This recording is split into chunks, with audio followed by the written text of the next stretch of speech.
ቁል በላ ወረቢ ለቱብዓሱን በጌታዬ በአላህ ስም እላለሁ ትቀሰቀሳላችሁ በላቸው።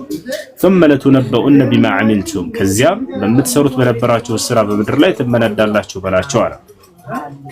ወዛሊከ ዐለላህ የሲር ይሄን ማድረግ በእኔ በአላህ ላይ ቀላል ነው ካለ በኋላ ዳግም እንደምንቀሰቀስ ዳግም ትንሣኤ እንደሚደረግልን ከተናገረ በኋላ ለአማኞች ደግሞ የዘላለማዊ ህይወትን የገነትን ህይወት እንደሚያወርሳቸው ቃል ገባላቸው። ይህን ሲናገር አምላክ አላህ ሱብሓነሁ ወተዓላ በሱረቱ ሉቅማን ቁጥር 6 ላይ ምን ይላል? ኢነል ለዚነ አመኑ ወዐሚሉ ሷሊሓት ለሁም ጀናቱ ነዒም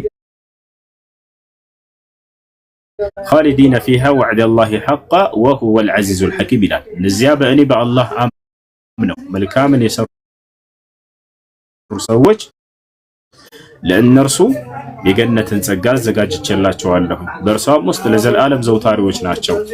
ይህም የእኔ የአላህ ቃል እውነት ነው፣ እኔ አሸናፊና ጥበበኛ አምላካችሁ ነኝ ያለ ተናገረ እና ይህን ይመስላል ወንድሜ። ከዚህ በኋላ ስለ ሶላት አሰጋገድ በመማር ለዚህ ለመሰከርከው አንድና ብቸኛ ለሆነው አምላክ ለአላህ ብቻ መስገድን ትጀምራለህ ማለት ነው።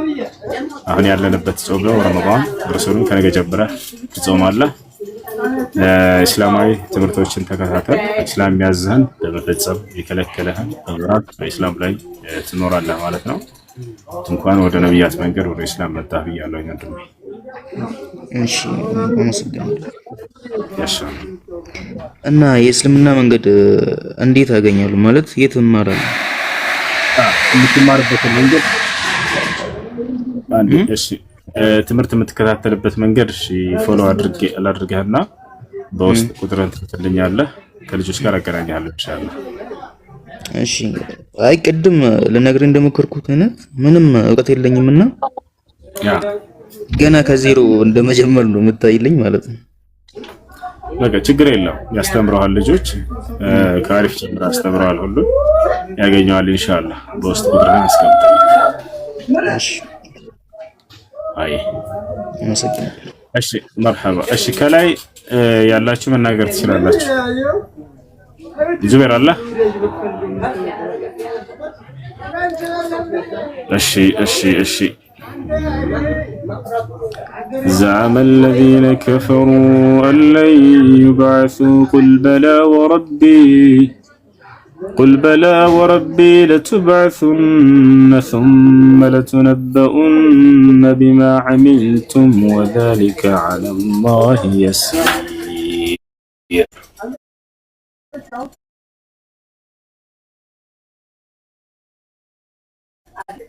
فآمنوا بالله ورسوله بما تعلمون.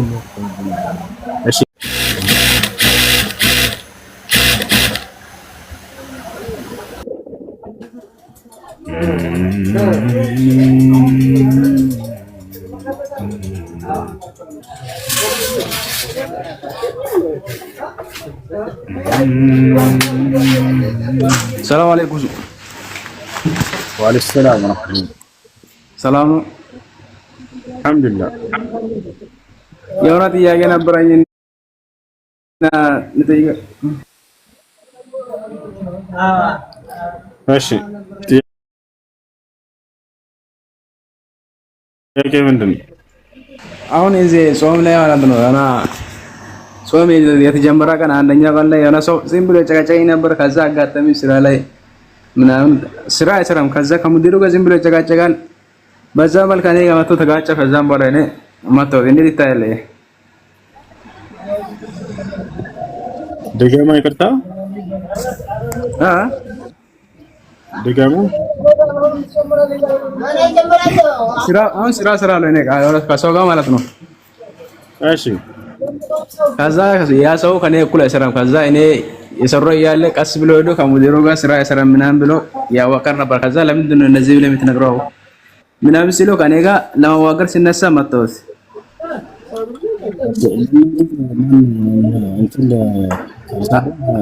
አይሰማም አይሰማም።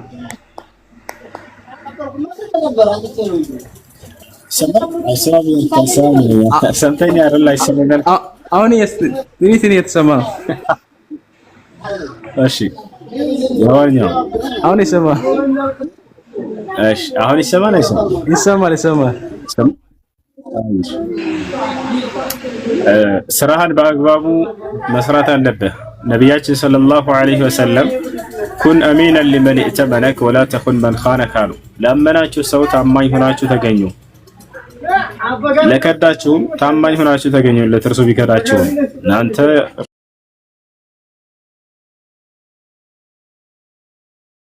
ሷርአያችሁ አይደለምና ብለዋል። ተከሩ በሌላ ቦታ ላይ ነቢ ሰለላሁ ዐለይሂ ወሰለም ወደ አመናችሁ ሰዎች እምነታችሁን አድርሱ ብለው ተናግረዋል። ቢከዳችሁ እንኳን እንዳትከዷቸው ታማኝ ሁኑላቸው ብለው ተናግረዋል። ሰዎች አምነው ስራ ቀጥሯችሁ ከሆነ አንተ በታማኝነት ያለብህን ግዴታ መስራት አለብህ። አይ ከአንተ ጋር እንዲያዳምጡ ይችላል። አንዳንድ ቁርአን እንደዛ አይልም ይላል። አማኑኤል ላ ላሳየህ ቁርአንም ላይ አለ ናልከላ አለ አማኑኤል ና አላህ ሱብሓነሁ ወተዓላ በቁርአን ላይ ይላል መሰለህ ኢነላሃ የእሙሩኩም አን ቱአዱል አማናቲ ኢላ አህሊሃ ይላል አለ። አማኑኤል ቁርአን እንደዛ አይልም ይላል። ላሳያችሁ ቁርአንም ሐዲስም ይላል። አሳያችሁ አላህ ይኸውልህ እና ስራን ታማኝነት ሆነ መስራት አለብህ። ሳትሰራ ቀርተህ ተናግሮ ከሆነ ሐቅ አለው። አንተ ያንን መምታት የለብህም። ይቅርታ ጠይቀው ባጭሩ።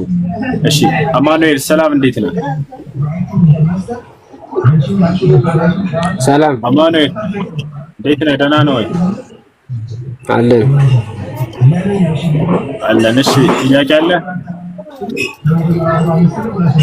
አይ ቆይ አሁን እንኳን ጥያቄ የለኝም።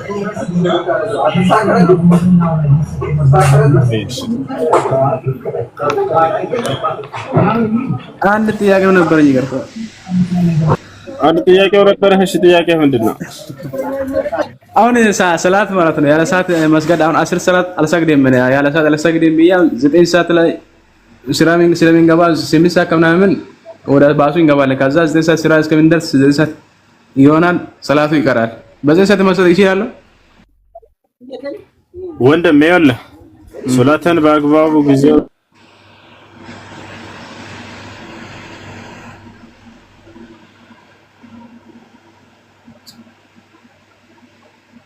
ኔትወርክ ነው።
ይሰማል ልጆች? አሁን ይሰማል። ጥያቄ ለመጠየቅ አሁን ይሰማል። እሺ ጥያቄሽ ምንድነው? አንዴ ቅድም የተናገርከው ቁርአን ላይ የለም ያለው ልጆች ይሰማል? አንድ ከአንድ ሙስሊም ወንድ ጋር እኔ ጋብቻ ነው ያለው ጋብቻ ብትፈጽም እናንተ እምነት ምን ይላል? ማለት ይሄን እንዴት ይታያል? አይቻልም። የሌላ እምነት ተከታይ ጋር ትዳር መመስረት አይቻልም። አላህ በቁርአን ላይ ወላ ተንኪሑል ሙሽሪካት ሐታ ዩእሚንና ይላል። በአላህ ላይ የሚያጋሩ ሴቶች እስካላመኑ ድረስ እንዳታገቡ ብሎ ተናግሯል።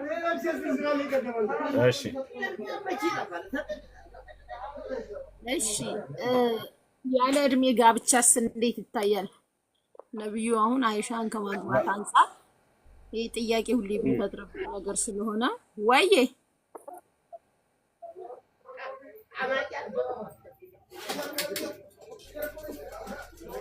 አለሽ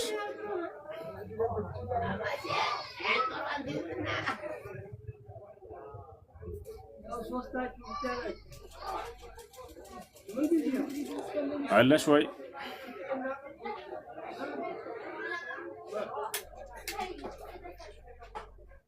ይሰማል? እሺ ልበልስልሽ? ይሰማሻል? ደስ ይለኛል በጣም ማለት ሁልጊዜ ጥያቄ ስለሚፈጠርብኝ ከልጅቷ እድሜ አንጻር አንድ ነብይ ነው የተባለ ሃይማኖት አባት ይሄን ድርጊት ነብይ ታያለ። እሺ አንድ ከነብይነት መስፈርት ሴት ልጅ በዚህ ዓመታት አግባ የሚል የትኛውም መለኮታዊ መጽሐፍ ላይ የለም። እሺ የትኛውም መጽሐፍ ላይ የለም። መጽሐፍ ቅዱስም ላይ ሊሆን ይችላል፣ ቁርአንም ላይ የነብይነት መስፈርት ሴት ልጅን በዚህ ዓመት ማግባት አለበት የሚል የለም። ሁለተኛ ነገር ምንድነው? ሴት ልጅ ለአቅመ ሔዋን ሳትደርስ ማግባት ይቻላል ወይ? አይቻልም። እንደ እስልምና አስተምህሮ እንደማይቻል በግልጽ ተቀምጧል። ክርስትና ላይ ግን ያልተቀመጠው የቱ ጋር ነው የተቀመጠው ከተባለ ነቢያችን ሰለላሁ ዐለይሂ ወሰለም ፋጢማ የምትባል ልጅ ነበረቻቸው። የመጨረሻ ልጃቸው ነች፣ ከሴቶቹ መካከል ማለት ነው። ከሴቶቹ የመጨረሻ ነች። ከእርሷ በፊት እነ ሩቀያና ኡሙ ኩልቱም የሚባሉ ነበሩ። መጽሐፍ ቅዱስን አትንካ የምትል ልጆች እሷ አላለችም። ቢያንስ እሷ እውነትን ለማወቅ ነው የመጣችው። ይሄ የንጽጽር ቦታ ነው፣ እያነጻጸርን እንነግራችኋለን። ነብይ ከተባለ መቼም ነብያትን የተቀበለችበት መስፈርት ስላለ በሚለው ነው። ለማንኛውም በእስልምና ለአቅመ ሔዋን ያልደረሰችን ህፃን ልጅ ማግባት እንደማይቻል ግልጽ ተቀምጧል። ነገር ግን በክርስትና የለም እያልኩኝ ነው። ማስረጃ ልስጥህ። ነብያችን እንዴት እሳቸው እንኳን በዚህ እድሜዋ ሊያገቧት ቻሉ? ካልተቻለ አንዴ አዳምጪኝ። መልስ ነው ረጋ አዜብ ቀስ በይ እሺ። እስክመልስ ድረስ አዳምጪ። በመጀመሪያ የተቀመጠው ህፃን ልጅን ማግባት እንደማይቻል ነብያችን ሰለላሁ ዐለይሂ ወሰለም ሲናገሩ አይሻ ህፃን ልጅ ስላልሆነች ነው፣ ራሷ ነች የተናገረችው። ወደዛ እንመጣለን። ነብያችን ሰለላሁ ዐለይሂ ወሰለም ፋጢማ የምትባለው ልጃቸውን አቡበክር ስዲቅ የተባለው ሰው የነብዩ ሰለላሁ ዐለይሂ ወሰለም ባልደረባ የሆነው ሰው ለትዳር ጠየቀ። ዳሩኝ ባላቸው ጊዜ ላኢነሃ ሰጊራ አሉት። አይ እርሷ ህፃን ነች አሉ። ዑመር ብን አልኸጣብ መጣ የእርሷን ሳያ ላኢነሃ ሰጊራ አሉ። ለእርሱም ዳሩኝ ሲላቸው አይ እርሷ ህፃን ነች አሉ። ስለዚህ ህፃን ልጅ ማግባት እንደማይቻል ቃል በቃል ተናግረዋል። ህፃን ልጅን ማግባት አይቻልም የሚል ግን መጽሐፍ ቅዱስ ላይ የለም በፍጹም። አንዲት ቦታ ላይ በግልጽ ግን ህፃን ልጅን ማግባት አይቻልም ብለው ነብዩ ሰለላሁ ዐለይሂ ወሰለም ተናግረዋል። ወጥቷል። ይሄ ነው። አይ ህፃን ልጅን ማግባት አይቻልም የሚል አለ መጽሐፍ ቅዱስ ላይ? አዜብ አለ? አዜብ እድሜዋ ለአቅመ አዳም በደረሰች ሰዓት ይላል ምዕራፉን። አሁን በመጽሐፍ ላይ ጠቅስልህ እችላለሁ። ግን አይቻልም ብለው እሳቸው የራሳቸውን ልጅም አይቻልም ለመዳር የከለከሉ ከሆነ እሳቸው ግን ያችን ያለ እድሜዋ እሷ የዘገበችው እኮ አለ ድንጋይ ሆኜ በቀረው በጣም ያዘነችባቸው ብዙ እንትኖች አሉ። ሰማለን ደስተኛ አልነበረችም። አሁን አንተ ለምሳሌ የራስህ ልጅ በዚህ እድሜ ትድራለህ? በ6 ዓመቷ ማስረጃ ተሰማ አለ ማስረጃ መንገድ ስለያሳየኝ ትልቅ ፈታሽ እኔ ይዣለሁ። ችግር የለም። የቱ ጋር ነው አለ? ደስተኛ ነበረች ብትለኝ አንተ በ9 ዓመቷ እኔ ሳልሆንም ምለው ራሷ ያለችውን ነው ማሳየሽ። እኔ ራሷ ደስተኛ እንደነበረች ላሳየሽ ነው። ምን ታያለሽ? እስቲ ያሳየኝ። አይዋ እናታችን አይሻ የሚገርማችሁ ስለዚህ ትዳር ራሷ ነች እንዳለ ሐዲሶችን ሁሉ የዘገበችው ራሷ ማለት ነው። ምን አለች? ነብያችን ሰለላሁ አንደኛ የትዳር ጥያቄ ተጠይቃ ራሷ መልስ እንደሰጠች ዘግበዋለች ሐዲስ ላይ። ካውጥቼ ላሳያችሁ። አንዴ ትልቁ ላይ አድርገው ልጆች ታብ ስለማታደርጉ እኔ ገስት ምናምን ራሴንም መቆጣጠር ሁሉ አልችልም። ያው ራሴን ትልቁ ላይ ማድረግ አልችልም። ሙስሊሞች ምን ሆናችሁ ነው? ሰው ነው ያው ትልቁ ላይ የሚያደርገው ታብ ማድረግ ይበራችሁ። አሁን ማሳያችሁ ምንድነው ትልቁ ሰርፕራይዝ? እናታችን አይሻ ራሷ ለትዳር ጥያቄ ቀርቦላት ራሷ የመለሰችበት ራሷ ደስተኛ አልነበረችም ብላለች አይደለ? አዎ ደስተኛ ነኝ በትዳሩ ያለችበትን ቃል በቃል ነው ማሳያችሁ። አታርضين أن تكوني زوجة እኮ ላሳይሽ ነው። በዚህ እድሜ የትኛውም ሴት ማለት ብዬ አላስብም። ቆይ አሁን ማስረጃ ላሳይሽ ነው። ከራሷ አንደበት እያልኩኝ ነው። አዜብ የት አድርጊ ደስተኛ ነኝ ብላ ቃል በቃል የተናገረችበትን ላሳይሽ ነው። በትዳሩ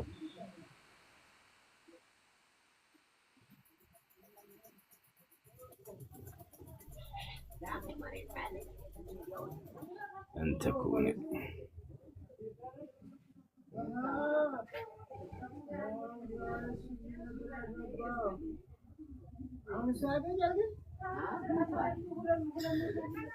ኑ ተመልከቱ።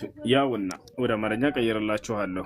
ሐዲሱን ዘጋቢዋ አይሻ ነች። ምንጩ የት ይገኛል? ያውና ኢብኑ ሒባን 7095 ላይ ሌሎችም የሐዲስ መዛግብቶች ላይ ታገኝታላችሁ። እዚህ ላይ አማ ተርዳይን ነቢዩ መሐመድ ሰለላሁ ዐለይሂ ወሰለም እንዲህ አሉኝ አለች አይሻ። ራሷ ነች የምትዘግበው። አማ ተርዳይን ደስተኛ አትሆኝምን አንተኩኒ ዘውጀቲ ፊ ዱንያ ወልአኺራ በዚህችም ዓለም በቀጣዩም ዓለም የኔ ሚስት መሆንን ደስተኛ አትሆኝምን?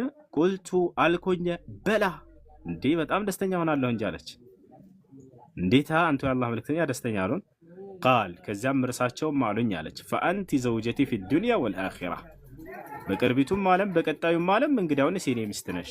እና ነቢያችን ሰለላሁ ዐለይሂ ወሰለም ደስተኛ አትሆኝምን ብለዋት ቃል በቃል ራሷ ደስተኛ ሁኛለሁኝ ደስተኛ ሆናለሁኝ አለች። ያውና እዚህ ጋር ጉግል ላይ ደስታ የሚለውን መርካት ወይንም አትረካምን በሚለው ተርጉሞታል። ወደ አማርኛ ስቀይርላችሁ ሐዲሱን የዘገበችው ያው አይሻ የምእመናን እናት ይላል። ተሻል አይሻ የምእመናን እናት ራሷ ስትናገር ብላለች በዚህ ዓለምም ሆነ በመጨረሻውም ዓለም ሚስቴ መሆን አትረካምን ማትረካም ብለው ተርጉሞታል። አትረኪምን ደስተኛ አትሆኝም ማለት ነው። አልኩት አሁ ደስተኛ ነኝ። እርሱም እንግዲያውስ በዚህ ዓለምም ሆነ በመጨረሻውም ዓለም ሚስቴ ነሽ አሉኝ። ስለዚህ ራሷ ቃል በቃል በዚህ በትዳር ደስተኛ እንደምትሆን ተጠይቃ ደስተኛ ሆናለሁኝ ብላ ትዳሩንም በራሷ አንደበት ተቀብላ የተፈጸመ ነው ማለት ነው። አሁን ስለ አቅመ አዳም ለማን ነው ስለ አቅመ ሔዋን መድረስ ምልክቶች ላስረዳሽ፣ ወይንም የምታውቂ ከሆነ አንቺ መስፈርቶችን አስቀምጪልኝ። በዚህ አይሻን እንለካት። አንዲት ሴት ለአቅመ ሔዋን ደርሳለች የምትባለው በእርሷ ላይ ምን ምን ምልክት ሲታይ ነው? አዜብዬ እስኪ ንገሪ። ለምሳሌ ከደረቷ አካባቢ ጡት፣ እንዲሁም የወር አበባ። ሌላኛው ነገር ደግሞ በራሷም አለ አይደለ አፍረትን ስታመጣ ነውርና አፍረትን ክፉና ደጉን በምትለይበት ሰዓት እንጂ አሁን ለምሳሌ እኔ የ9 ዓመት ልጅ ወንድ ልጅ አለኝ። ሴት ደግሞ እንደዚሁ የእህት ልጆች አሉ። ያቺ ልጅ እዚህ እድሜ ለደረሰ ለትልቅ ሰው መዳር አሁን አንተ ያንተ ልጅ ሴት ልጅ መዳር ትፈልጋለህ? በዚህ እድሜዋ ትድራታለህ? አንተ በእኔ ቦታ ብትሆን? አሁን ጥያቄው ስህተት ነው። ጥያቄው ስህተት ነው ያልኩብሽ ምክንያት አሁን እየጠየቅሽኝ ያለሽው አሁን ስላሉ ልጆች ነው አይደለ? ግን ሐዲስ የሚያወራው አሁን ስላሉ ልጆች ሳይሆን የዛሬ 1447 ዓመት በፊት የነበሩ ትውልዶች ናቸው። አንድ ጥያቄ ልጠይቅሽ፣ በዚህ አንቺ በጠይቅሽው የ11 ዓመት ልጅ ሰፈርሽ አይተሽ ታውቂያለሽ? አሉ። የ11 ዓመት ልጅ ቢያገባ ምን ትያለሽ? ትስማሚያለሽ? በፍጹም አላደርገውም፣ አልደርምም፣ እቃወማለሁ። በጣም ጥሩ። በዚያ ዘመን የ11 ዓመት ልጅ ያገባ ነበር ወንድ ልጅ። ከዚያ በ13 ዓመቱ ወለደ። ምን ትያለሽ? አየሽ፣ አሁን አንድ ነገር መጽሐፍ ቅዱስ ላይ ያለ ነገር ልንገራችሁ። አንድ ነገር የሰው ልጆች ተክለ ሰውነት ከአዳም ጀምሮ 60 ሜትር ነበረ። ማነው 30 ሜትር ነበረ ወይንም 60 ክንድ ነበሩ። ኃጢአትን ባደረገ ቁጥር የሰው ልጅ በምድር ላይ ተክለ ሰውነቱን እየቀነሰ መጥቶ ነው። ገብቶሻል አይደለ? በአዳም ጊዜ የነበረ ትውልድ ከኖህ ጋር ከነበረ ትውልድ ጋር አይገናኝም። በኖህ ዘመን የነበረ ከአብርሃም ጋር የነበረ አይገናኝም። በአብርሃም ጊዜ የነበረ በሙሴ ዘመን ከነበረ ጋር አይገናኝም። በሙሴ ዘመን የነበረ በመስሎ አንድ የሰው ተክለ ሰውነት ከጊዜ ወደ ጊዜ እየቀነሰ መጥቶ ነው እያልኩሽ ነው። አላህ አዳምን ሲፈጥረው 60 ክንድ ነበር ይላሉ ነብዩ ሰለላሁ ዐለይሂ ወሰለም። ገብቶሻል? ዛሬ እንደምናያት የ2 ሜትር ማትሞላ ሰዎች አልነበሩ። ቃል በቃል ነቢያችን ሰለላሁ ዐለይሂ ወሰለም ሲናገሩ ብላሉ ኢነላህ ኸለቀ አደም ዐላ ሱረቲሂ ጡሉሁ 60 ዚራዐን አሉ። አላህ አዳምን ፈጠረው። ሲፈጥረው ሚዛኔ 60 ክንድ ነበር አሉ። ልጆቹም በምድር ላይ ኃጢአትን ባደረጉ ቁጥር ጸጋን እየተነጠቁ መጡ። ኃጢአት ጸጋን ይነጥቃል አይደል? አዜ አዎ ያንን ባደረጉ የኃጢአት ደመወዙ ሞት ናት ይላል እግዚአብሔር ቃል። አዎ እየቀነሰ መጣ ነው። ስለዚህ የዛሬ 1447 ዓመት በፊት የነበሩ ትውልዶች ወንዶች ራሱ ገና በ11 ዓመታቸው ያገቡ ነበር፣ ትላልቆች ነበሩ እኮ። ይኸውልህ የ11 ዓመቱ ከ9 ዓመቷ አይሻ ጋር ቢጋባ እኮ ለኔ ኖርማል ነው። ምክንያቱም ከአቅምም አንፃር 9 እና 11 ኖርማል ነው ልትል ትችላለህ። ግን እሳ የ54 ዓመት ሽማግሌና ያችን የምታህል ልጅ አንተ ብትሆን በራስህ ታደርገዋለህ ከሚል አንፃር ነው እንደ ሰውኛ ስናስብ። ምንም ማድረግ አይቻልም። ጥያቄ ያለ ይቀጥል። ለመስማት ዝግጁ አይደለችም። 53 የሚለውን በደጋገም ይዛለች። ጥያቄ ያለው መቀጠል ይችላል። ይኸውላችሁ ጥያቄ ከጠየቃችሁ እያንዳንዱ ቃል በቃል ለምጠይቀው እየመለስኩላት ነው። ደስተኛ አይደለችም ማለች። አይ ደስተኛ ነኝ ብላለች ብዬ እየነገርኳት አሳየዋት። እያንዳንዱ ለምትጠይቁት መልስ እየተሰጣችሁ እንደገና ያንን ነገር አይወራችሁን አትዝጉት። ያ ስለመቀበል ያንን ዝግጁ ሁኑ። ወጣችኋል። በዛን ጊዜ የዛሬ 1447 ዓመት በፊት የ1447 ዓመት በፊት የ9 ዓመት ልጅ ትድራለህ ወይ ልጅህን ብትለኝ አዎ እድራለሁ። አሁን ገና አንቺ የጠየቅሽው አሁን ነው ይቻላል አይደል? አሁን ነው። የዛሬ 1447 ዓመት በፊት የነበሩ ልጆች የ11 ዓመት ልጅ ዛሬ ትድራለሽ አልድርም ማለት የዛኔ ግን ያገባ ነበር። ወጣችኋል። ስለዚህ አይሻ ምን ለማለት ነው ባጭሩ ወጣት ሴት ነበረች። ተክለ ሰውነቷ የደረሰች ወጣት ሴት ነበረች። ወጣችኋል። ያ ነው ነቢያችን ሰለላሁ ዐለይሂ ወሰለም ሲያገቧት ወጣት እንደነበረች ራሷ ተናግራለች። አንዲት ሴት ለአቅመ ሔዋን የምትደርስበት እድሜ ላይ ደርሳ ነበር። ቅድም ብላለች ሴት ልጅ ለትዳር የምትደርስበት ለአቅመ ሔዋንነት ምልክት ስላት የወር አበባ ማየት። አዎ የወር አበባ ታይ ነበር አይሻ። ቃል በቃል ራሷ ምን አለች? ኢዛ በለገት ልብንት 9 ሲኒን ፈሂየ እምረአ አለች። በዚህ ዘመን አለች አይሻ 9 ዓመት ከሞላ ሴት ልጅ እርሷ ለአቅመ ሔዋን የደረሰች ሴት ሆናለች ብላ ተናግራለች። ገብታችኋል? ከአቅመ ሔዋን ምልክት የወር አበባ ማየት ነው። እሷ በራሷ ልጅቱን እንደተናገረች ያንን ታይ ነበር። ይህን ይመስላል። ያለ ግን መጽሐፍ ቅዱስ ላይ ሴት ልጅን በዚህ ዓመቷ ታግባ የሚል መስፈርት የለም። ስለዚህ አንድ ሰው እንደ መጽሐፍ ቅዱስ የ3 ዓመት ህፃን ልጅ ቢያገባ ችግር የለውም። የሚከለክል ምንም አይነት ነገር ስለሌለ በቁርአንና በሐዲስ ላይ ግን ነቢያችን ሰለላሁ ዐለይሂ ወሰለም አደራ ህፃን ልጆችን እንዳታገቡ ብሎ አስቀምጠዋል፣ ከልክለዋል። ህፃን ልጅ እንዳታገቡ የሚል መጽሐፍ ቅዱስ ላይ የለም። አይ ይቀጥሉ። ሰላም አለይኩም ሰላም ወራህመቱላሂ ወበረካቱ። ጫማዬ አፍራ አድርጌ መጽሐፍ ቅዱስ ነበር ጥያቄ ያለ ይብሱዬ ይሰማል? እሺ ቀጥልሽ። ጆሹዋ የሚላለ ይሰማል? ሁሴ ይሰማል? ወንድም ቀጥል። እየሰማ እሺ ሰላም ነው አይደል? እንዴት ናችሁ? በኦሪት አለ ጥያቄ መጠየቅ ፈልጌ ነበረ ከተቻለ። ጥያቄ ምንድነው? እሺ አይ ከቁርአናችሁ ላይ ቅድም ስጽፍ ነበርና አጫጭር ሰዎችና ጥቋቁር ሰዎች ጀነት መግባት እንደማይችሉ የሚል ነገር አለና እሱ ነገር ከምን አንግል ነው ብታስረዳልኝ? ልታሳይ ትችላለህ?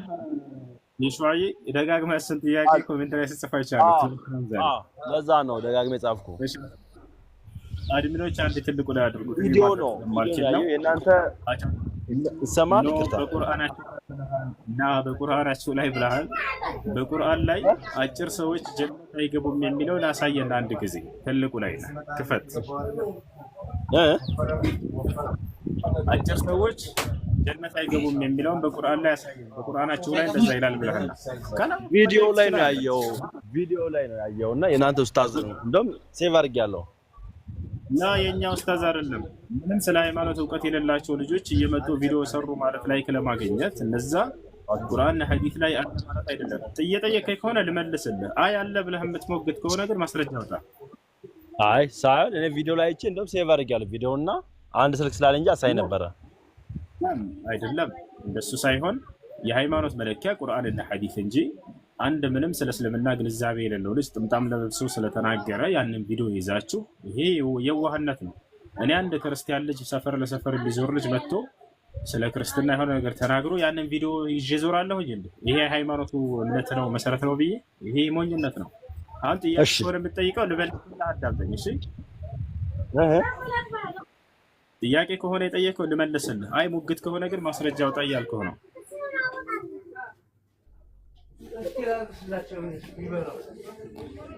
ይሰማል? يشوع الله يشوع يشوع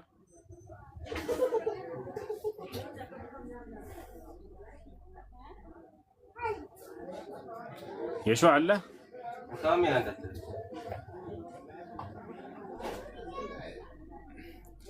ورد براسك زي كيسم زم مزافم زم على ለማንኛውም አንድ መልእክት ብቻ ልስጣቸውና መልሱን መልስላቸዋለሁ። እዚህ የመጡ ላይክ ለማግኘት እያሉ ሙስሊምም ይሆኑ አይሆኑም እስልምናን የማይወክል ቃላቶችን ቢናገሩ እናንተ ያንን የእስልምና እምነት መገለጫ ነው ብላችሁ አትያዙ። በተለይ ይሄን ነገር የሚያሯሩጡት ማን እንደሆነ ታውቃላችሁ? ከሰሪው በላይ የክርስትና እምነት ሰባኪ ነን የሚሉ የቲክቶክ ላይ ያሉ ህፃናት ልጆች፣ ክርስቲያን ልጆች እንዲህ አይነት ቪዲዮ ይቆራርጡና ከታች ያለውን ምእመን ለመሸወድ ያውና እስልምና እንደዚህ ነው ብለው ጭንቅላታቸውን ለመድፈን ይጠቀሙበታል።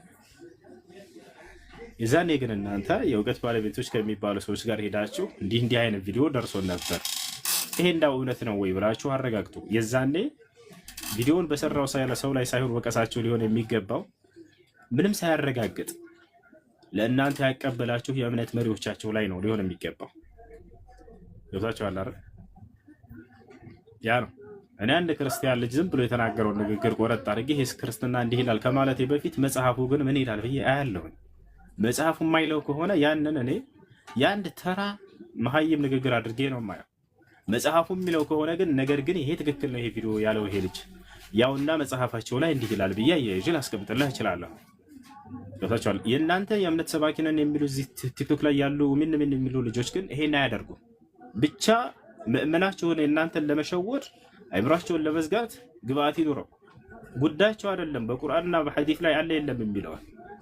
በቁርአንም ሆነ በሐዲስም ላይ አጭር ሰው ገነት አይገባም የሚል አግኝተው ነው ወይ እነዚህ ላኩላችሁ? ላ አይደለም በፍጹም። ገብታችኋል አይደል? እንዳጠቃላይ በቁርአንም ሆነ በሐዲስ ላይ ሰዎች በተክለ ሰውነታቸው አይለኩም። አጭር ሁን ረጅም ሁን አላህ ጉዳዩ አይደለም። ማስረጃ قال النبي صلى الله عليه وسلم إن الله لا ينظر إلى صوركم وإلى أجسامكم ولكن ينظر إلى قلوبكم وأعمالكم نبي محمد صلى الله عليه وسلم بنالو أملاكاتشوه الله وده كرساتشوهنا وده تكلسونتاتشوه أي ملكتن يلقونس وده هليناتشوه وده نباتشوهنا وده سراتشوهنا وميعيوالو سلازي سوّج بأمنتاتشوهنا بسراتشوهن جميل لكوت بتكلسونتاتشوهنا بقومتاتشوه أيدنا الدنيا هنا ሁለተኛ አጭርና ጥቁር ተብለው የተገለጹ ሰዎች የገነት እንደሚሆኑ የተገለጸላቸው ነፍ ሰዎች አሉ። ከነዚያ መካከል አንደኛው ማን ነው ከተባለ ቢላል ኢብኑ ረባህ። ቢላል ኢትዮጵያዊው ሀበሻዊው ጥቁሩ ባሪያው የተናቀውን ነብዩ መሐመድ ሰለላሁ ዐለይሂ ወሰለም አንተ ጥቁር ሰው አላሉት፣ ይቅርታ አንተ ሰው የገነት ነህ ብለው መስከረውለታል። ሰሚዕቱ ቀርዐ ሊዓሊከ ፊል ጀና አሉት። ወጣቻል እና የገነት መሆኑን ነብያችን ሰለላሁ ዐለይሂ ወሰለም መስክረውለታል ማለት ነው። ይሄን ይመስላል እና ዝም ብለው የሚነግራቸውን ነገር ከማራገብ በታችሁ ብትጠይቁ መልካም ነው። ይሄ ነው። ነገር ግን አጭር ሰዎች እንደ መጽሐፍ ቅዱስ እርኩስ ተብለዋል። መቅደሴን ያረክሳሉ አጫጭር ሰዎች ብሎ እግዚአብሔር ተናግሯል። ይሄን በማስረጃ ላሳያችሁ። አምላክ በፈጠረው አፈጣጠር ሰዎችን በፍጹም እርኩስ ሊላቸው አይገባም። ሁላችንም እንደምናውቀው ርኩሰት የሚመጣው ሰው ልጅ በሚያደርገው በራሱ ላይ ኃጢአት እንጂ አምላክ በፈጠረበት ማንነቱ በፍጹም ሊሆን አይገባም። ነገር ግን እግዚአብሔር አጫጭር ሰዎችን እርኩሶች ናቸው፣ መቅደሴን እንዳያረክሱ እንዳይቀርቡ እነዚህ ብሎ ሲያርቃቸው እናያለን። ማስረጃ ያውና መጽሐፍ ቅዱስ ላይ ያሳያችሁ። አለ ያው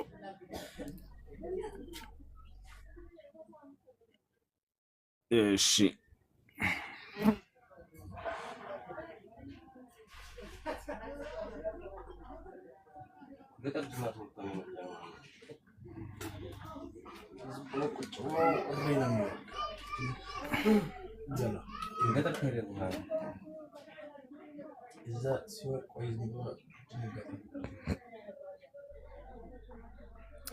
ያው እነዚህ ጋር ምን ይላል? ኦሪት ዘሌዋውያን ያውና ምዕራፍ 21 ቁጥር 16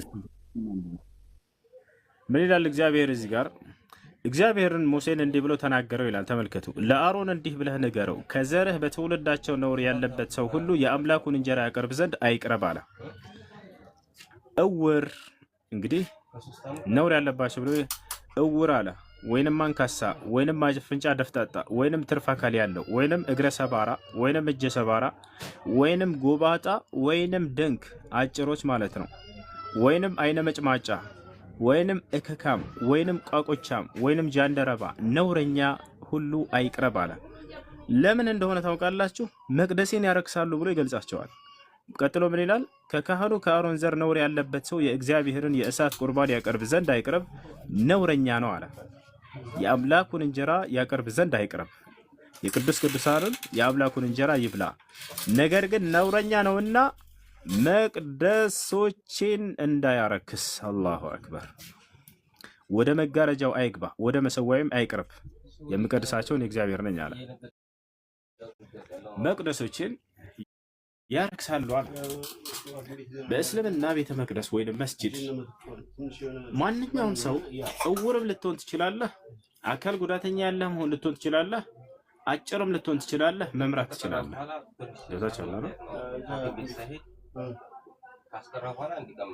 በየትኛውም ተክለ ሰውነት ላይ ሆነ የነቢያችን ሰለላሁ ዐለይሂ ወሰለም አንዱ የቤተ መቅደስ ኃላፊ መሪ ያደረጉት ማየት የተሳነው ሰው ነበር፣ እውር ነበር። ካነ ረጁል አዕማ ማየት የማይችል ሰው ነበር። አሁን እዚህ ጋር ህሊናቸውን ጠይቁ። አምላክ ነው አይደል በዚህ ተክለ ሰውነት ሰዎችን የፈጠራቸው አጭር አድርጎ እንደገና እነዚህ መቅደሶችን እንዳይቀርቡ ያረክሳሉ ብሎ ቢናገር ትላላችሁ? በተክለ ሰውነታቸው ማለት ነው። ከአምላካችን ከአላህ ግን ሰዎች የሚያረክሳቸው ኃጢአት ብቻ ነው። ያንንም እንዳውም ንስሐ ካደረጉ አምላክ አላህ ሱብሓነሁ ወተዓላ ሊያቀርባቸው ቃል ገብቷል። እንዳውም ኑ እያለ ይጠራቸዋል። ሰው ልጅ በራሱ ላይ ርኩሰትን ያመጣል እንጂ ኃጢአትን በማድረግ አምላክ በፈጠረው ማንነቱ እርኩስ ተብሎ ሊገለጽ አይገባም። ራሱ ፈጥሮ ራሱ አጭር አድርጎ ፈጥሮ ራሱ አይነ መጭማጫ አድርጎ ፈጥሮ አሁን ቻይናዎች ይሄን ቢያዩ ምን ሊሉ ነው? ወደ ቻይና እና ወደ ጃፓን ያለ ሰው ይሄን አይነ መጭማጫ የሆነ ህዝብ ይሄን ጥቅስ ቢያይ ምን ሊል ነው? አላህ ሙስተዓን። ይሄ ነው እና ለአጭር ሰው የተለየ እንዲህ አይነት የረከሰ አመለካከት ያለው መጽሐፍ ቅዱስ ላይ እንጂ በእስልምና ላይ በፍጹም የለም። አጭርም ሁን ጥቁርም ሁን አይነ መጭማጫም ሁን እውርም ሁን አምላክ አላህ ከዚህ ጉዳዩ አይደለም። ነገር ግን ስለ እምነትህና ስለ ስራህ ብቻ ነው። አላህ በቁርአን ላይ በርካታ ቦታ ላይ ሲናገር ይላል ኢነል ለዚነ አመኑ ወዐሚሉስ ሷሊሓቲ ለሁም ጀናቱን ነዒም አለ። እነዚያ ከእናንተ አምነው መልካምን የሰሩ ሰዎች ለእነርሱ የገነት ጸጋ አለችላቸው እያለ ይናገራል። ልክ እንዲሁ ከሃዲ ልክ እንዲሁ በኃጢአት ላይ ያለ ሰው እርሱን ደግሞ ሊቀጣው ቃል ገብቷል። ወለዚነ ከፈሩ አለ። እነዚያ ግን የካዱ ሰዎች ወከዘቡ ቢአያቲና አናቅጾችን በነቢያቶች ላይ ያወረድኳቸውን ያስተባበለ ሰው ኡላኢከ አስሐቡና እነዚህ የእሳት ጓዶች ናቸው፣ የእሳት ሰዎች ናቸው አለ።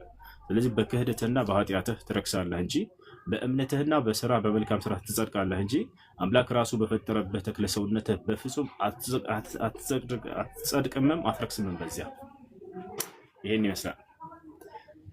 እሺ ጥያቄ ያለቀት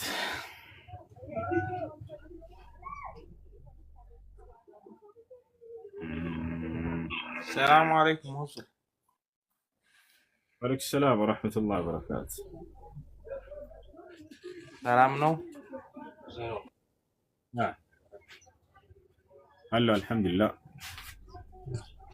ጥያቄ ነበረኝ። እሺ ውሻ አለበት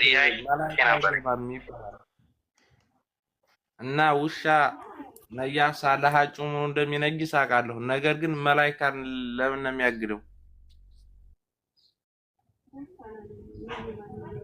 እሺ ነቢያችን ሰለላሁ ዐለይሂ ወሰለም ሲናገሩ መልአኩ ጅብሪል ዐለይሂ ሰላም ወደ እርሳቸው ጋር መጣ። መልአኩ ጅብሪል ዐለይሂ ሰላም ለነቢዩ ሙሐመድ ሰለላሁ ዐለይሂ ወሰለም በዚህ ጊዜ እመጣለሁ ብሎ ቃል ገብቶላቸው ነበር። በዚያ ጊዜ ግን ጠበቁት፣ ዘገየ፣ አልመጣም። ጅብሪል ደግሞ ቃሉን አያጥፍም። ይወታቸዋል። ነገር ግን በዚያ ሰዓት ዘገየ። ሳይመጣ ቀርቶ ነው ወይ ጅብሪል? ላ መጥቷል፣ ቃልን ጠብቋል። ግን ቤት ነው ያልገባው፣ ውጭ ላይ ነበር። ነቢያችን ሰለላሁ ዐለይሂ ወሰለም ጋደም ብለው ነበር አልጋቸው ላይ። ወጣ ብለው ወደ ውጭ ሲመለከቱ ጊዜ ጅብሪል ዐለይሂ ሰላም በሩ ላይ ቆሟል። ጅብሪል ሆይ ዘገየህ አላቸው ብሎ ጠየቁት። ነቢ ሰለላሁ ዐለይሂ ወሰለም ያልዘገየሁ መጥቻለሁኝ አለ። ወላኪንና ነሕኑ መዓሽረ ልመላኢካ ላ ነድኹሉ በይተን ፊህ ኪላብ ወተማሲል አለ። ነገር ግን እኛ መላእክቶች ውሻና ምስል ካለበት ቤት አንገኝም ብሎ ተናገረ። ለመሆኑ ጅብሪል ዐለይሂ ሰላም ውሻውን ፈርቶ ነው ወይ? ከዚህ በፊት ስለሰማህ ነው። አንዳንድ እስልምናን እንተቻለን የሚሉ ዲያቆኖች ጅብሪል ውሻ ይፈራል በእስልምና ብለው ይሄን ያመጣሉ። ይፈራል የሚላለ ቃሉ ላይ እንደው ፈርቶ ነው? ላ አይደለም። ጅብሪል ዐለይሂ ሰላም አይደለም ውሻን ይሄን ዓለም በሰከንድ አጥፋ ቢባል ማጥፋት የሚችል አካል ያለው እንደሆነ ኢስላም ይገልጸዋል። አላህ ራሱ በቁርአን ላይ ምን ይላል? ዐለመሁ ሸዲዱል ቁዋ ይላል። የብርቱ ኃይል ባለቤት ብሎ ይገልጸዋል ጅብሪልን። ዚ ቁወትን ዐንደ ዚል ዐርሽ መጂድ፣ የብርቱ ኃይል ባለቤት እያለ በርካታ ቦታ ላይ ይገልጸዋል። የሎጥን ህዝቦች የቀሰፋቸው መልአኩ ጅብሪል ዐለይሂ ሰላም ነው። አምላክ አላህ ወደ አብርሃምና ወደ ሰዶም ህዝቦች ወይንም ወደ ሎጥ ህዝቦች የላከው ሶስቱን መልአክ ነው። ራሱ አምላክ አይደለም የሚወረደው። ወለቀድ አርሰልና ሩሱለና ኢብራሂም ቢልቡሽራ ይላል። በእርግጥም ወደ አብርሃም መላእክቶቼን ልኬያቸዋለሁኝ ብስራትን አስይዤ እያለ አላህ ሱብሓነሁ ወተዓላ ተናግሯል። እንደ አጠቃላይ እነዚያ ሰዎች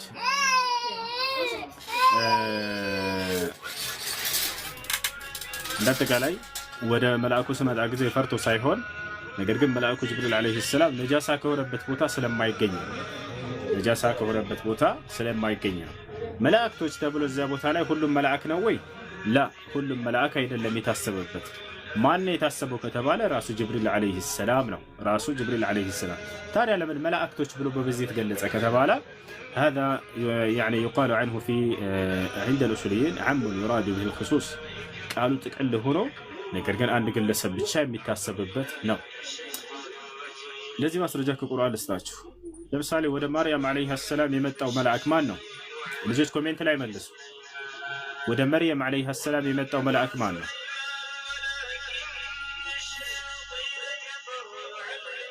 ወደ መርየም የመጣው መልአክ ማን ነው? ጅብሪል። አያችሁ አይደለ? ስንት መልአክ ነው ጅብሪል? አንድ መልአክ ነው። በሱራ መርየም ላይ የማርያም ምዕራፍ ላይ አንድ መልአክ እንደሆነ የመጣ ይገልጸዋል። ነገር ግን በሱራ አሊ ዕምራን ላይ አላህ ምን አለ? ወደ ማርያም ስለመጣው መልአክ ወኢዝ ቃለቲል መላኢከቱ ያ መርየም፣ መላእክቶችም ለማርያም ባሏት ጊዜ አለ። አያችሁ፣ አንድን አካል በብዜት መጥራት የተለመደ ነው። አላህ ሱብሓነሁ ወተዓላ ወደ መርየም የመጣውን መልአክ አንድ መልአክ እንደሆነ ከገለጸው በኋላ መላእክቶች ብሎ ገለጸው። ወታቻላረ ስለዚህ መልአኩ ጅብሪል ዐለይሂ ሰላም እኛ መላእክቶች ውሻ ካለበት ቤት አንገኝም ሲል ጊዜ አልገኝም እያለ ራሱን በብዜት እየገለጸ ነው ማለት ነው። ይሄን ይመስላል ባጭሩ እንጂ ሁሉም መላእክቶች ማለት አይደለም። ወታቻላረ የማይገኝበት ምክንያት ምንድነው ከተባለ ፈርቶ ምናምን እንደሚል ሳይሆን ለእርሱ የማይገኘው በዚያ ቦታ ላይ ውሻ ልጋጉንና ለሃጩን ስለሚያንጠባጥብ እርሱ ነጃሳ ስለሆነ በዚያ በነጃሳ ቦታ ላይ ስለማይገኝ ነው። ምክንያቱ ለምንድን ነው ያልተገኘበት ምክንያት ከተባለ መልአኩ ጅብሪል ለቅጽበት እንኳን አላህን ሳያወሳ መቆየት ስለማይፈልግ ነው። ገብታችኋል? በዚያ በነጃሳ ቦታ ላይ ሆኖ የአላህ ሱብሓነሁ ወተዓላን ክብር ማንሳት አይፈልግም። ስለዚህ እዛ ሳይሄድ እርሱ ባለበት ሁኔታ ሆኖ አላህ ሱብሓነሁ ወተዓላን እያወሳ መቆየት ይፈልግ መልአክ ነው። ምክንያቱም አላህ በቁርአን ላይ ሲገልጸው ዩሰቢሑነ ለይለ ወነሃር ብሏቸዋል። ቀንም ሌትም እኔን አላህን ያወሳሉ መላእክቶች እኔን ይገዛሉ ብሏቸዋል። በዚያ በነጃሳ ቦታ ላይ ሆኖ የአላህን ክብሩን ማንሳት ስላልፈለገ እዚያው ውጭ የቀረበት ለዚህ ምክንያት ነው ማለት ነው። ገብቷል?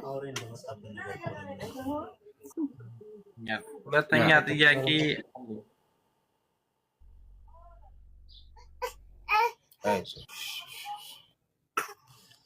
እሺ ትቀጥላለህ። አንድ ጊዜ ከይቅርታ ጋር አንድ ህፃን ልጅ ላይ እዚህ ቁርአን እንቅራበት ወደዚህ ያስጠጋና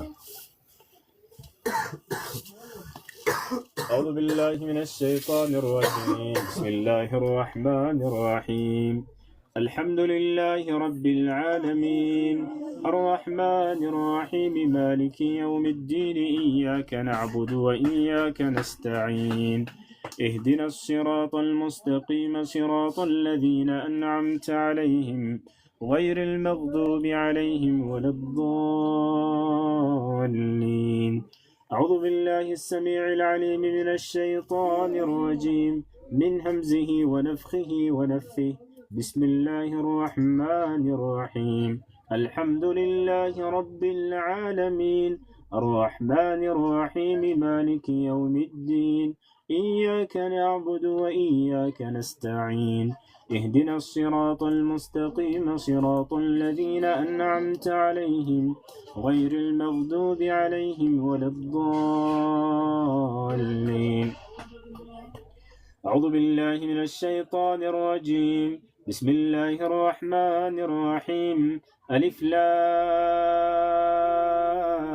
ميم ذلك الكتاب لا ريب فيه هدى للمتقين الذين يؤمنون بالغيب ويقيمون الصلاة ومما رزقناهم ينفقون والذين يؤمنون بما أنزل إليك وما أنزل من قبلك وبالآخرة هم يوقنون أولئك على هدى من ربهم وأولئك هم المفلحون.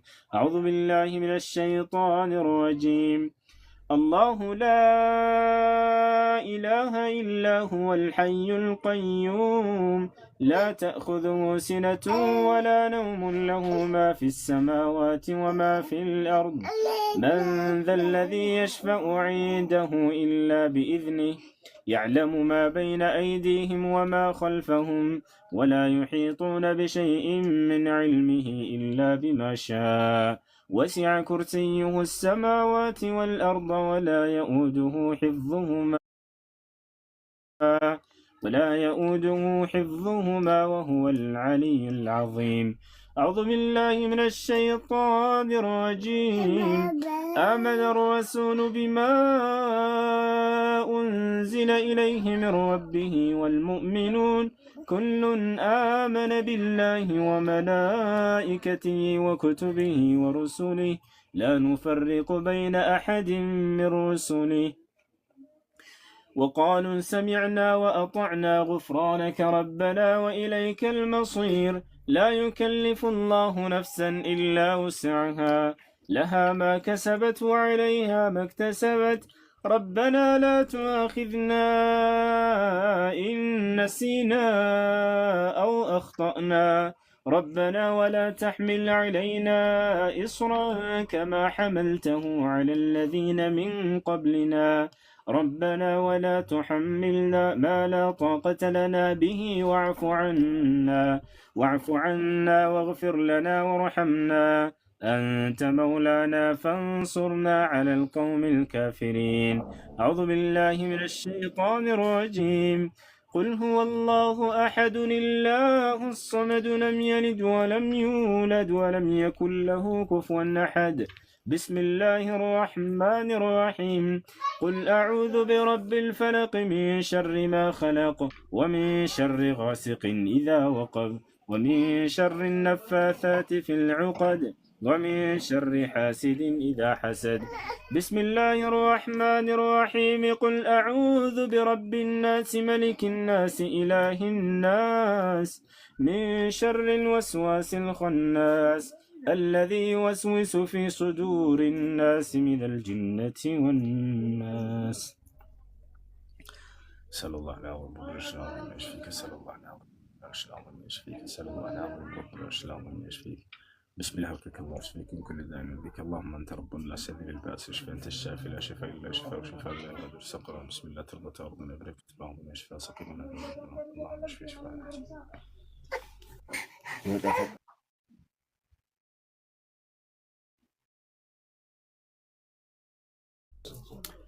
እሺ ሁሱ መልስልኝ። አሁን አያቱላህ በጀነት 72 ቺክ እያጫወቱ ነው ወይ?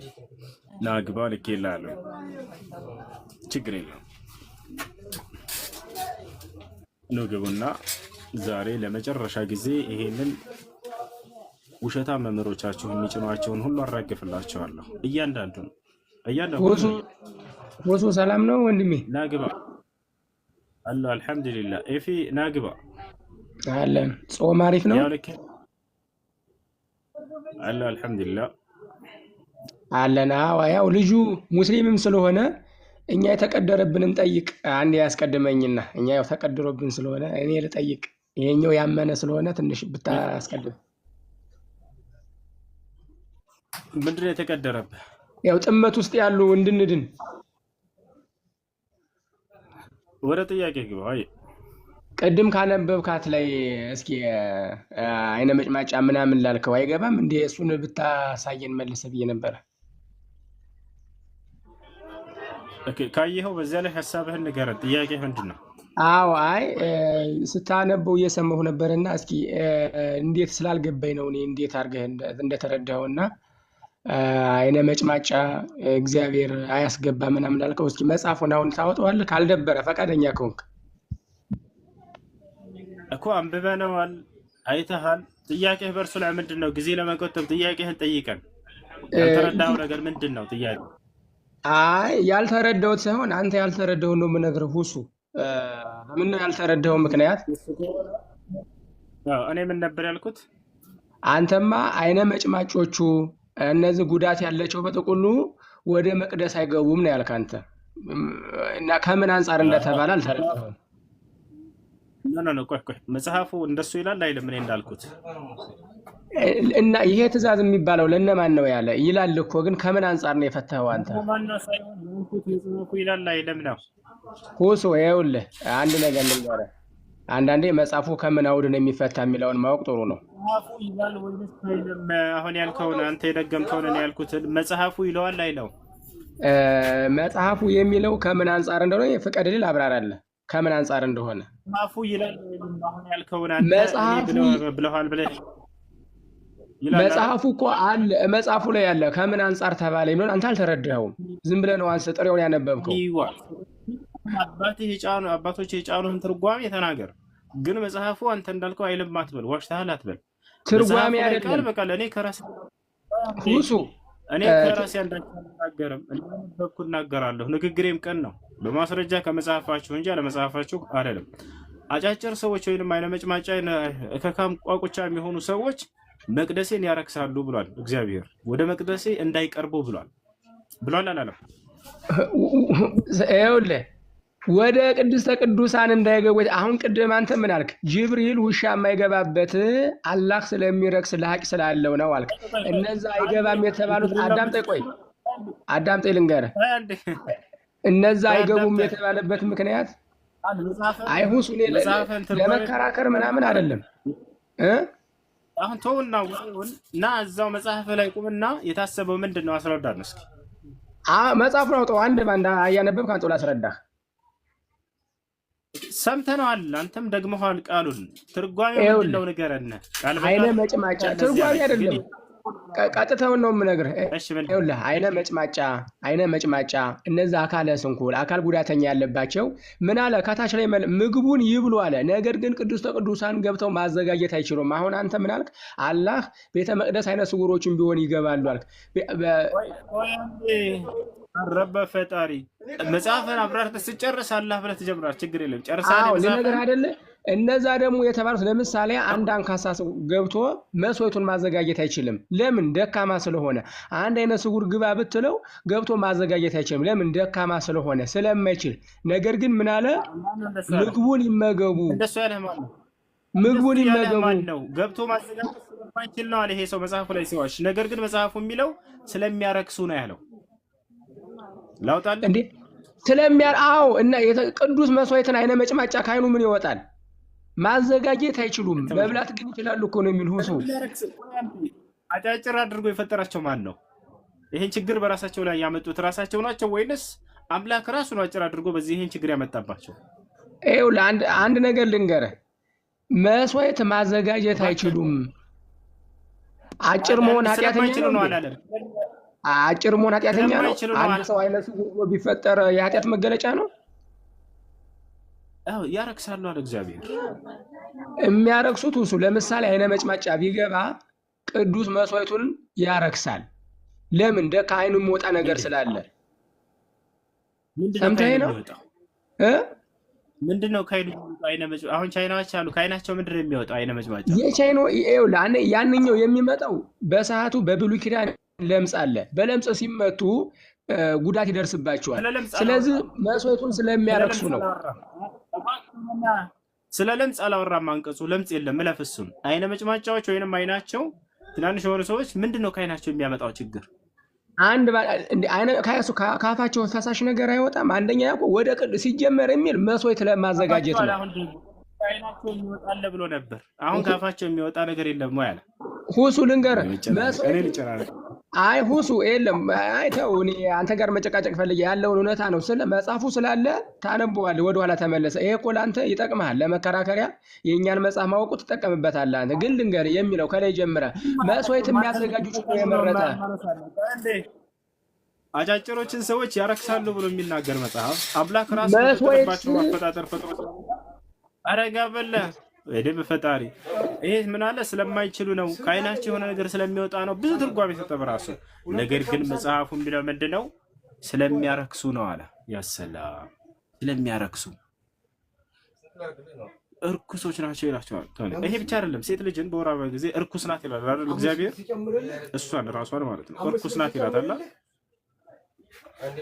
እርኩስ ናት ለሚለው እኮ ቁርአን ላይም አለ። ሁሱ የሴቶች ምዕራፍ ላይ አለ እኮ ምዕራፍ 4 ጀምሮ አለ። እርኩስ አትቅረዋት የሚል አለ።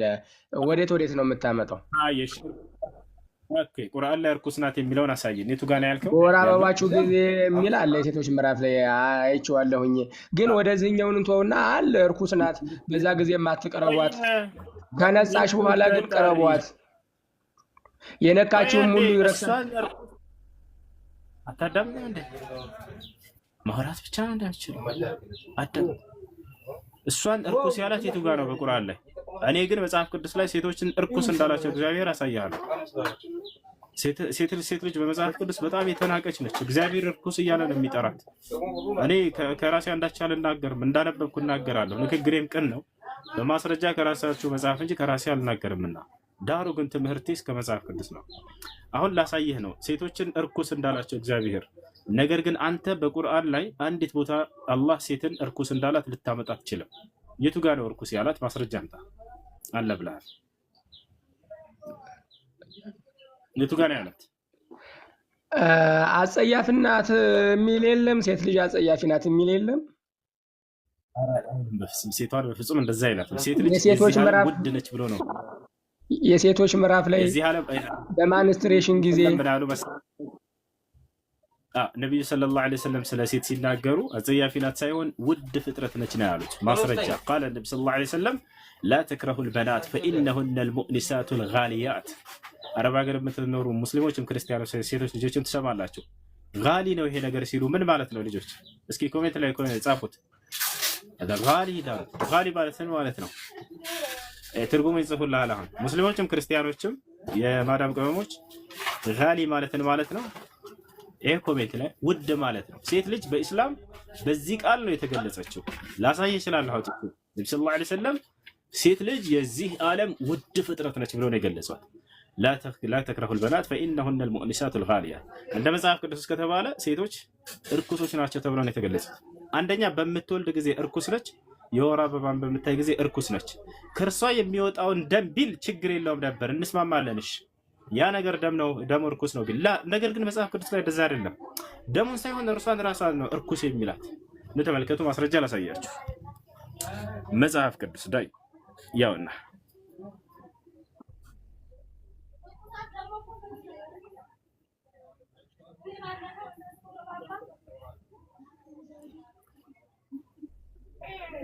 ምን ይላል እግዚአብሔር እዚህ ጋር ስለ ወር አበባ እየተናገረ ያለ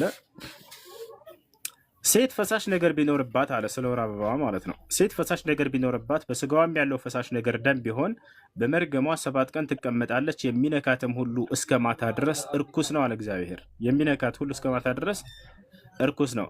መርገምም ስትሆን የምትተኛበት ነገር ሁሉ እርኩስ ነው አለ። የምትቀመጥበትም ነገር ሁሉ እርኩስ ነው። መኝታዋንም የሚነካ ሁሉ ልብሱን ያጥባል፣ በውሃም ይታጠባል፣ እስከ ማታም ድረስ እርኩስ ነው አለ። የምትቀመጥበትንም ነገር ሁሉ የሚነካ ሁሉ ልብሱን ያጥባል፣ በውሃም ይታጠባል፣ እስከ ማታም እርኩስ ነው። በመኝታዋም ላይ ወይንም በምትቀመጥበት ነገር ላይ ቢሆን ሲነካው እስከ ማታ ድረስ እርኩስ ነው። ማንም ከእርሷ ጋር ቢተኛ መርገሟን ቢነካው 7 ቀን እርኩስ ነው። የሚተኛበትም መኝታ ሁሉ እርኩስ ነው።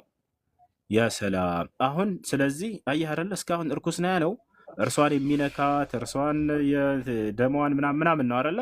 እርሷንስ እርኩስ ያላት መጽሐፍ ቅዱስ የት ነው? ኑ እዚህ ጋር ተመልከቱ። ኑ እዚህ ጋር ተመልከቱ። ሴትም አለ ሴትም ከመርገም ቀን ሌላ ደሟ ብዙ ቀን ቢፈሳሽ ወይንም ደሟ ከመርገሟ ወራት የሚበልጥ ቢፈስ በመርገሟ ወራት እንደሆነች እንዲሁ በፈሳሿ ርኩሰት ወራት ትሆናለች። ምንድን ናት? እርኩስ ናት ብላችሁ አንድ ኮሜንት ላይ ጻፉት። ይቅርታ ለክርስቲያን ሴቶች ክብር ሲባል እንዳትጽፉት ይቅርታ። ግን መጽሐፉ ያው እርኩስ ናት ብሎ መጽሐፍ ሴቷን ራሱ ይገልጻታል። እርኩስ ናት። ከምን የተነሳ ነው እንደዚህ ያለው? ላይ አነበብከው እኮ ከደሙ የተነሳ ከፈሳሹ ከርግማን ከደሙ የተነሳ ነው እንደዛ የሚለው። አዎ ስለዚህ ስለ ደሙ ቢናገር ችግር የለውም ብዬ ነበር። ግን ናት ብሎ ራሱ ያንኛው ከርግማን አሁን ጥያቄውን ሽፍት አረከውና ወደዚህኛው መጣ። ሁሱ እኔ እዛ ላይ ቁሜ አተረጓጉም አልተረዳኸውም። የፈታህበት በዛው ሁሱ እኔ ልከራከርህ አይደለም። ግን ደግሞ አንዳንዴ የምትረዳበት መጽሐፍ ቅዱስ እንዴት ነው የሚረዱት ብለህ ብትጠይቅ ጥሩ ነው። ይሄን እነሱ እንዴት ነው የሚተረጉሙት ብለህ ብትል ጥሩ ነው።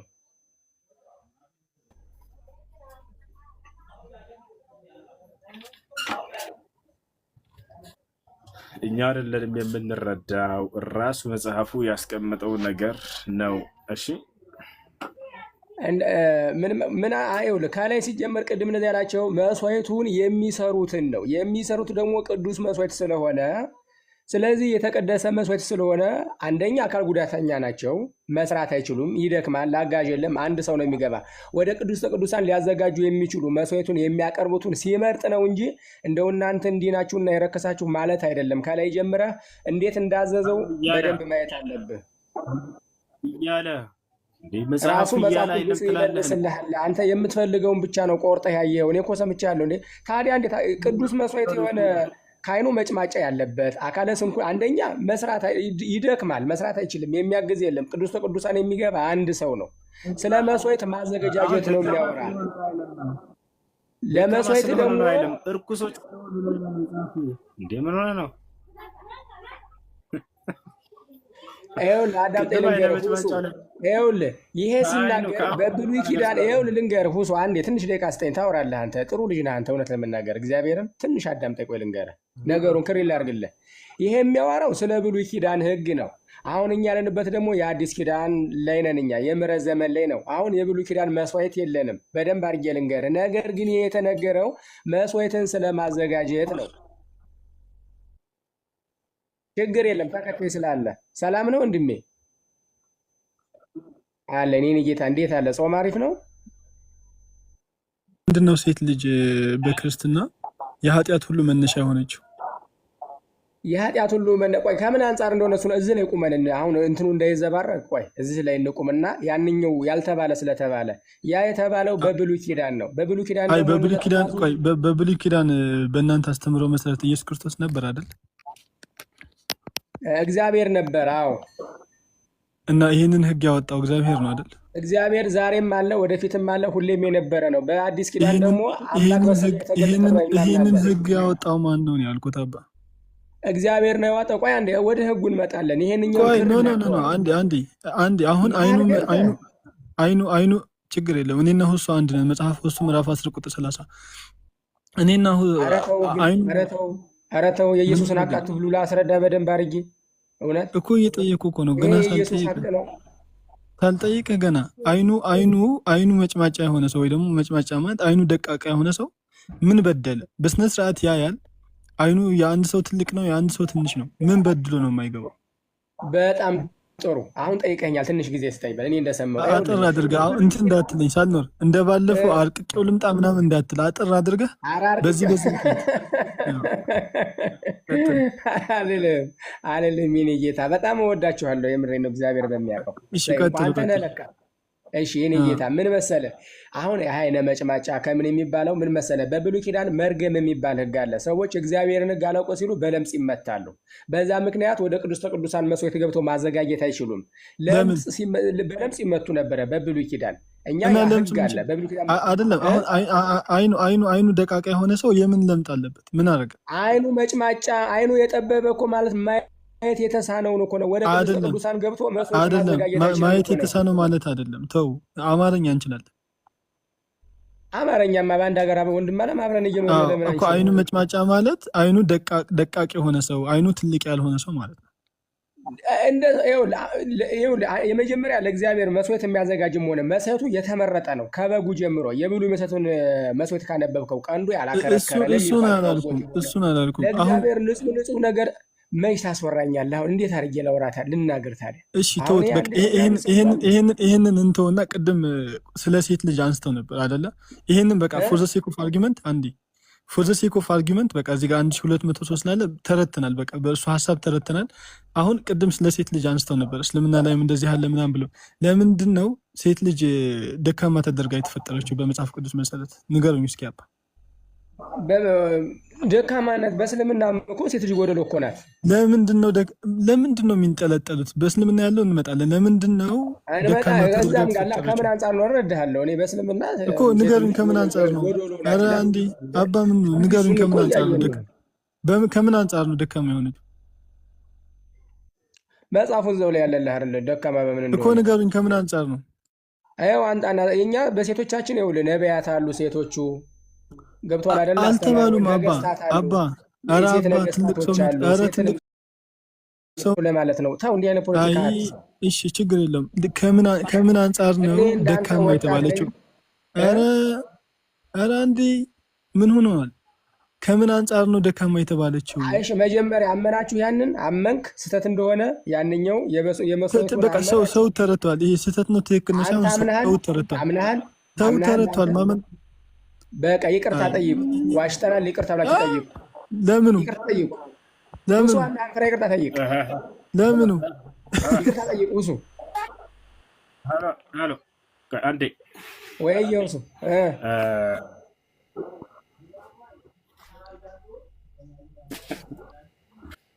አዴ ልጆች ታብ ለምን አታደርጉም? ገስት ላይ ሰው አይታይም። ታብ ብታደርጉ የተሻለ ነው። ለማንኛውም መጽሐፍ ቅዱስ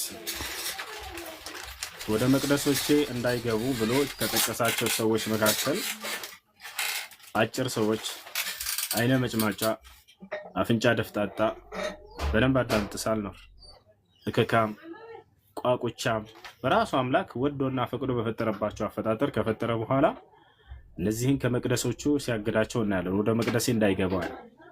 ወደ መቅደሴ እንዳይገቡ ያለበት ምክንያት ምንድን ነው? እርኩሶች ስለሆኑ ስለሚያረክሱ መቅደሶቼን ብሎ ተናገረ። ገብቶሃል አይደለ? ይሄ ትክክል ነው ወይንስ ስህተት ነው?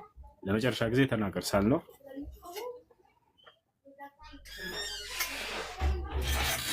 ያው እድል እየሰጠው ነው እንድትነው። እርኩሶች ስለሆኑ መቅደሴን ስለሚያረክሱ የሚለውን ያሳየን እስቲ ላንበው እስቲ አሳየን። እርኩሶች ስለሆኑ መቅደሴን ስለሚያረክሱ የሚለውን አሳየን። በደንብ አሳይሃለሁ ና እስኪ እርኩሶች ስለሆኑ መቅደሴን ስለሚያረክሱ የሚለውን። አዎ ያረክሳሉ እያለ ቃል በቃል እንዳይገቡ አይ እርኩሶች ስለሆኑ መቅደሴን ያረክሳሉ። ይኸውልህ በደንብ አዳምጠኝ። እርኩሶች ስለሆኑ መቅደሴን ያረክሳሉ የሚለውን ታሳየን። አዳምጥ። ይኸው ወደ መቅደሴ እንዳይገቡ ብሏል አላለም? እርኩሶች ስለሆኑ መቅደሴን እንዳያረክሱ የሚለውን ነው የምታመጣ። አሳየን፣ እንመማርበት። ሁሱ ጿሚ ነህ፣ አንደራረቅ። ችግር የለው። መቅደሴን ያረክሳሉ ብሏል እግዚአብሔር እና ላሳየን። እርኩሶች ስለሆኑ መቅደሴን ቅድም ያልከውን ሽፍት አታርግ። ሁሱ ቅድም ያልከውን አንተ ያረክሳሉ ማለትን ማለት እርኩሶች ስለሆኑ መቅደሴን እንዳያረክሱ የሚለውን አንተው አዳምጥ። የፊደል ልዩነት ልትጫወት ነው። ያረክሳሉ ማለት ነው። ኧረ ተው ሁሱ ትልቅ ሰው ነህ። ተው የተከበርክ ኢማም ነህ። እውነት ትልቅ ሰው ነህ ትንሽ ነህ የሚለውን ተውና ያረክሳሉ ብሏል አላለም እግዚአብሔር መቅደሱን? እርኩሶች ስለሆኑ መቅደሴን ያረክሳሉ ብለሃል አንተው። አዎ በደንብ አድርጌ ያሳይሃለሁ። ና መቅደሴን ያረክሳሉ ብሏል እግዚአብሔር። ያ ደግሞ ላላሳየህ ነው።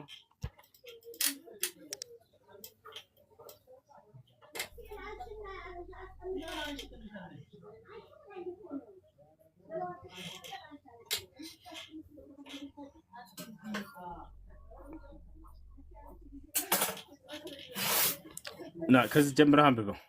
እግዚአብሔር ምን እንደሚል ጉር ተመልከቱ። ከዚህ ጀምረህ እግዚአብሔር ሙሴን እንዲህ ብሎ ተናገረው ከሚለው ጀምረህ አንብብ። ሳልኖር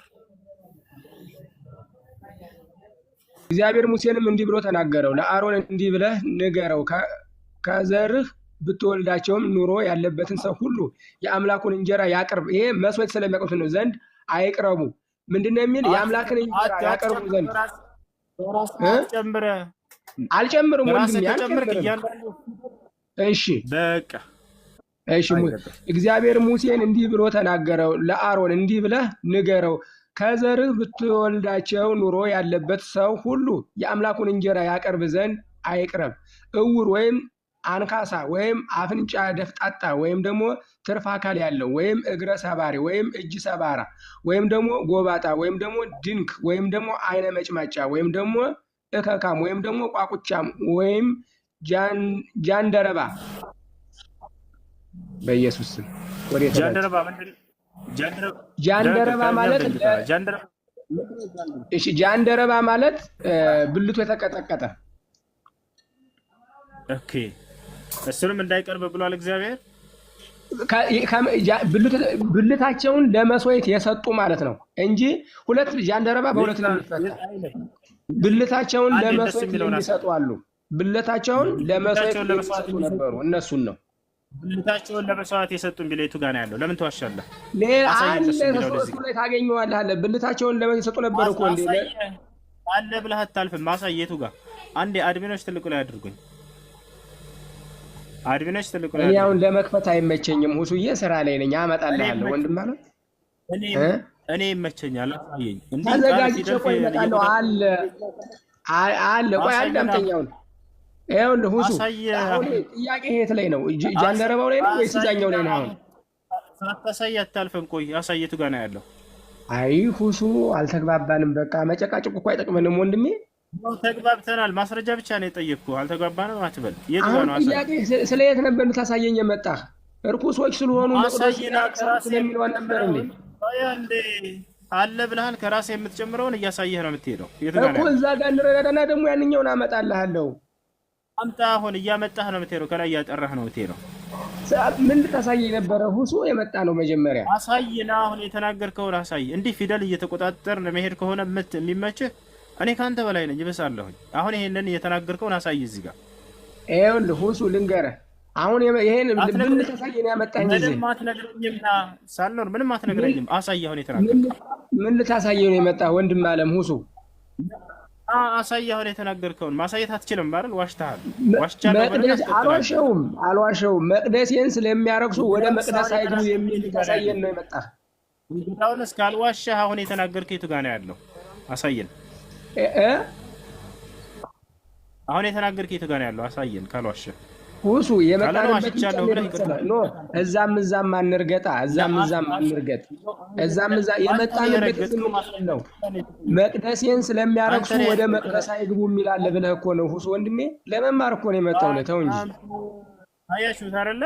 ምንም ማስረጃ የለውም። ቀጥልሽ፣ ላስቀጥልሽ፣ ችግር የለውም። ቀጥል፣ ሂድ። የት አለ ታዲያ እንትኑ መቅደሴን ስለሚያረክሱ ወደ መቅደስ አይግቡ የሚለው? አይዋ የታለ? እሱን ብቻ ማየት ፈልገው አይደል? በቃ መቅደስን ስለሚያረክሰው የሚለውን ላሳይህ ነው። በቃ ያውና ነገር ግን ነውረኛ ነውና ቀጥላት። መቅደሶችን ምን ስለሚያደርጉ አለ። ነገር ግን ነውረኛ ነውና ቀጥላውን እንዳያረክስ ወደ መጋረጃው አይግባ፣ ወደ መሰዊያው አይቅረብ። የሚቀድሳቸው ቆይ አንተ እስከ መጨረሻው እንዳነበው አንተው። እሺ ችግር የለውም። ምንም አዲስ ነገር የለውም። ያው አስነብብሃለሁ። ቀጥል። ነገር ግን ነውረኛ ነውና መቅደሶችንም እንዳያረክስ መጋረጃውም አይግባ፣ ወደ መሰዊያው አይቅረብ። የሚቀድሳቸው እኔ እግዚአብሔር ነኝና። ሙሴም ይህን ለአሮን ልጆቹ ለእስራኤል ልጆቹ ሁሉ ነገረው። ከምን አንጻር ነው እንደዚህ ያለው? አሁን ተረተው አንተ እንዳልከው አይደለም። እርኩሶች ናቸውና መቅደሴን እንዳያረክሱ። እነሱን እርኩስ አላለም። ስለዚህ እንደ መቅደሶችን እንዳይረክሱ ብሎ ተናግሯል አይደለ? እነዚህ ሰዎች ያረክሳሉ፣ እርኩስ ናቸውና። ይኸውልህ ሙሴ ምን መሰለህ ካላይ ሲናገር መስዋዕትን የሚያቀርቡትን ዘረዘረ። ስለ አጭር ሰዎችና ስለ ጃንደረባ ስለ ቋቁቻሞች መቅደሶችን እንዳያረክሱ ወደ መቅደሶች እንዳይቀርቡ ብሎ ከልክሏቸዋል። አልከለከላቸውም? ካልክሏቸዋል እኮ። ትክክል ነህ። ካልክሏል እኮ መጽሐፍ ነው እኮ። አላሁ አክበር። ቆይ አላህ አክበር እኮ ይክበር፣ ችግር የለም ግን አዳምጠኝ። እኔ አይክበር መቻልኩኝ ሁሉ እኔ አይክበር አላልኩኝ። አንድ ያስቡት ካለ ከይቅርታ ጋር አምላክ ራሱ ወዶና ፈቅዶ በፈጠራችሁ አፈጣጠር እንደገና ታረክሳላችሁ መቅደሶች እንዳትቀርቡ ሲል፣ መቅደስ ማለት በእኛ መስጂድ አስቡት። አጭር ሰው ነህና ወደ መቅደሴ እንዳትቀርብ አንተ አጭር ሰው መቅደሴን ታረክሳለህና ቢልህ ምን ትላላችሁ ያ ጀማ? አምላክ ራሱ ወዶና ፈቅዶ በፈጠረኝ አፈጣጠር እንዴት ነው የሚያገለኝ? አሁን ከኢስላም አንፃር ያለውን ላስረዳችሁ። በእኛ እውር ተብሏል። አንዴ ፍቀድልኝ አንዴ ስለሰማሁ አንዴ እሺ፣ አንዴ የኢስላምን ታላቅ ውበቱን ደግሞ በዚህ በኩል ልግለጽላቸው። ችግር የለም እናውቀዋለን፣ ችግር የለም። ታወቀው ንገረኝ። ሚውተናንስ ምን እንደሚል ንገረኝ። ቀጥል። ና አውቀዋለሁ ይብላል። ንገረን ኢስላም በዚህ በኩል ምን እንደሚል አታውቀውም። ሚውተን አድርገህ ዝም ማለት አሁን ልንገርህ።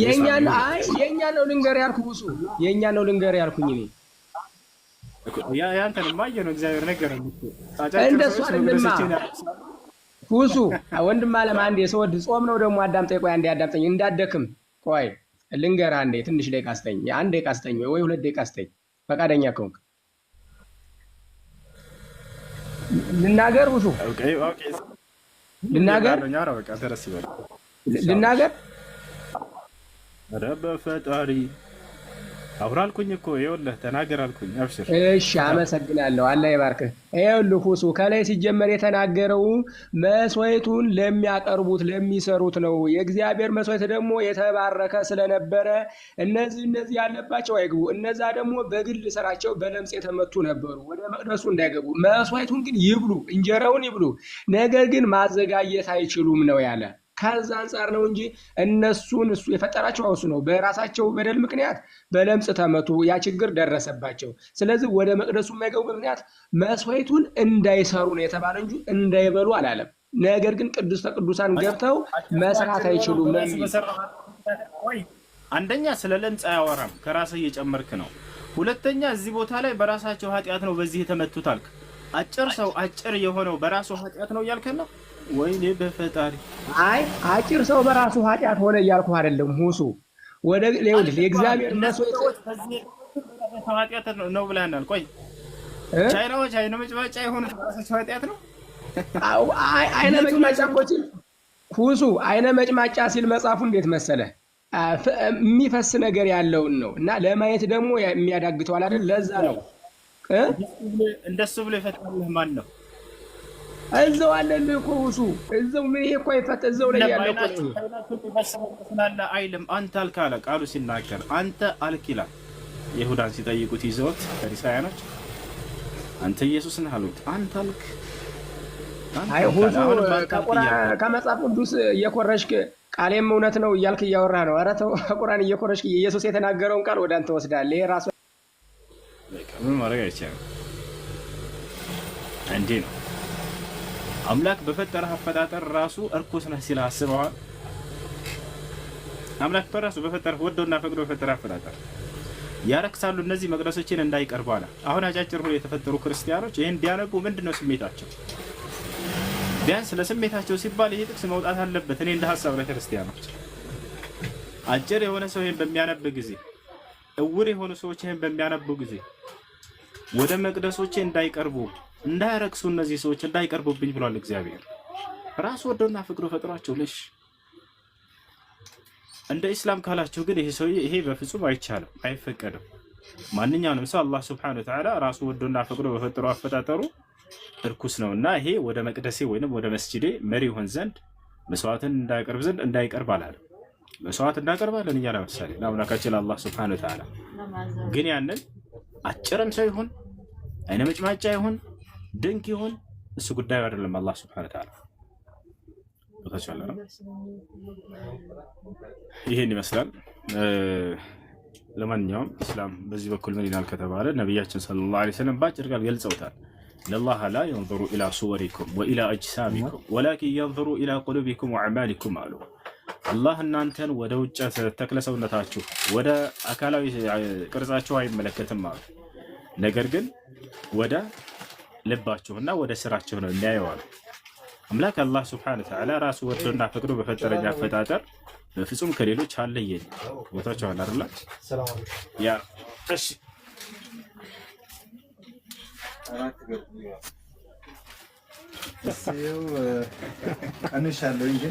እሺ ማሄር አለ አሰራርን አይቼው ነው